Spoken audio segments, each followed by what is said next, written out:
ఓం హరిహరాయ నమః.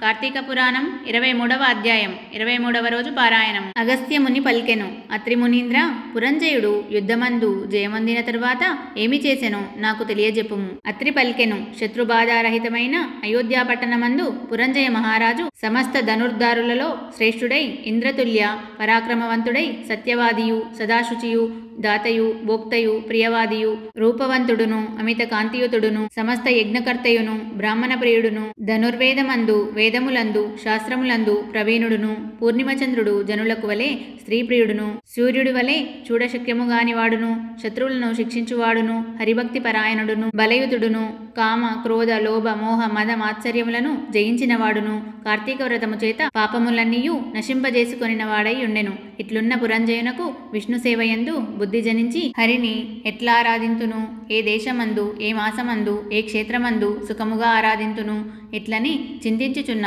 రాజుకు ఆకాశవాణి ఇట్లనియే, ఓ పురంజయ, శీఘ్రముగా కావేరీకి పొమ్ము. అచ్చట శ్రీరంగమను దివ్యక్షేత్రమున్నది. అచ్చట శ్రీరంగనాథుడు వసించియున్నాడు. కాబట్టి సంసారచ్ఛేదమును జేయువాడగు శ్రీరంగ నిలయుని సేవించుమని చెప్పి ఊరకుండెను. ఆ మాట విని రాజు అయోధ్యాపట్టణమును విడిచి తన చతురంగ బలములతోనూ అనేక క్షేత్రములను తీర్థములను జూచుచూ కావేరీ మధ్యనున్న శ్రీరంగము చేరెను. కార్తీక మాసమంతయు అచ్చట ఉండి కావేరీ మధ్యము నివాసముగా గలవాడైన శేషశాయి అయిన విశ్వమంగళుడైన శ్రీరంగనాథ స్వామిని పూజించుచు కార్తీక వ్రతమును శాస్త్రోక్తముగా చేసెను. కృష్ణ కృష్ణాయని గానము చేయుచు గోవింద వాసుదేవాయని నిరంతరము కీర్తించుచు విష్ణు పూజాపరాయణుడై స్నాన దాన జప హోమములు దేవాభిషేకములు చేయుచు శేషశాయి శ్రీరంగనాథుని విధియుక్తముగా ఆరాధించి మాసమంతయు ఇట్లు వ్రతము సల్పి మాసాంతమందు ఉద్యాపన చేసి తన పట్టణమును గురించి బయలుదేరెను. మధ్యనున్న దేశములను జూచుచు సమృద్ధమైన తన దేశమునకు పోయి అందున్న అయోధ్యా పట్టణమును చూచెను.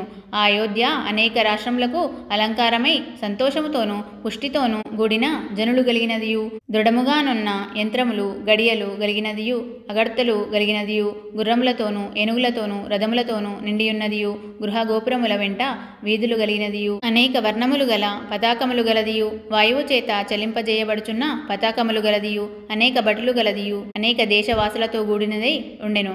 అచ్చట స్త్రీలు సుందరులును హంసల వలె ఏనుగుల వలె నడుచువారును చెవుల వరకు నుండు విశాల నేత్రములు గలవారును గొప్ప బిరుదులు గలవారును సన్నని నడుము గలవారును బలిసి లావుగా ఉన్న కుచములు గలవారును మంచి వస్త్రములు గలవారును సమస్త భూషణ భూషితులుగా నుండిరి. అచ్చటి వేశ్యలు సంగీతమందు నృత్యమందు నిపుణులను సౌందర్యముతోనూ లావణ్యముతోనూ గూడియున్నవారును నిత్యం ఆనందయుక్తులు మదోన్మత్తులను సమస్త స్త్రీ గుణభూషితలై చూచుటలోను మాట్లాడుటలోను బహు నేర్పరులై సభలలోను రాజమార్గములలోను రచ్చలలోను ఆటలాడుచుండువారు.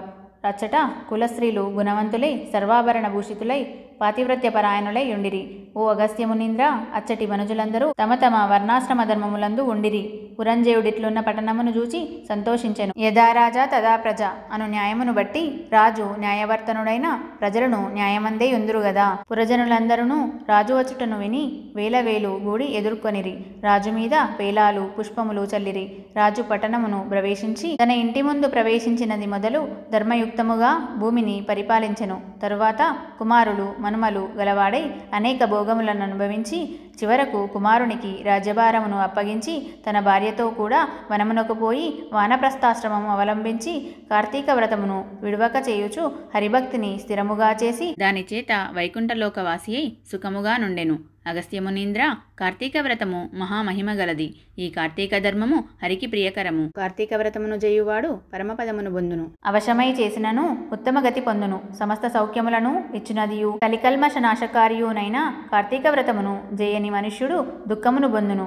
హరిభక్తియుక్తుడై శుచితో ఈ అధ్యాయమును వినువాడు సమస్త పాతకములను నశింపజేసుకొని పునరావృత్తి రహితమైన మోక్షమును పొందును. ఇట్లు స్కాంద పురాణాంతర్గత వశిష్ఠ ప్రోక్త కార్తీక మహత్యమందలి 23వ అధ్యాయ 23వ రోజు పారాయణము సమాప్తము.